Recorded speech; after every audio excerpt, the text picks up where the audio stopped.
Altogether, 37 people who had traveled in an Air India flight from Delhi to Imphal on March 11, along with the state's second COVID-19 case, have been identified and that they have been kept under quarantine, official sources informed today. These people, including 14 women, are considered as high risk as they were in close proximity with the 65-year-old man.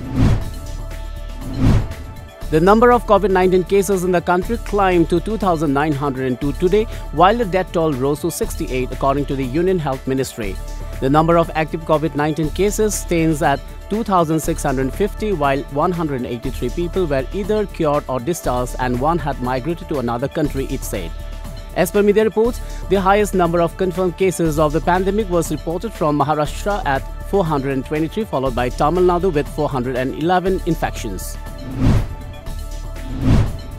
Early this week, when the security establishment and health workers came close to completing the evacuation of 2,300 people from the Tablighi Jamaat headquarters in central Delhi, investigations led the police to conclude that there were more foreigners staying in different mosques in the national capital.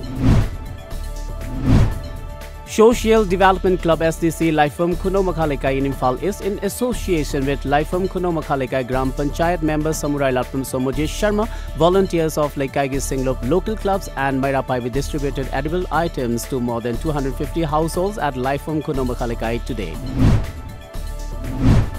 Refuting the allegations leveled by Jiribam Municipal Council Chairperson S. Santi Devi against Jiribam MLA Muhammad Asabuddin over distribution of rice to Jiribam residents in an unfair manner, nominee of the local MLA M. Proman told journalists at Jiri News Network office today that these allegations are baseless and unfounded.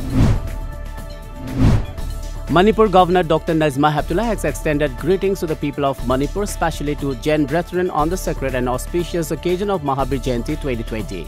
Lord Mahavir, an apostle of peace and non-violence, showed humanity the path to salvation through love, compassion, mercy and abdication of material elements, the governor stated in her message.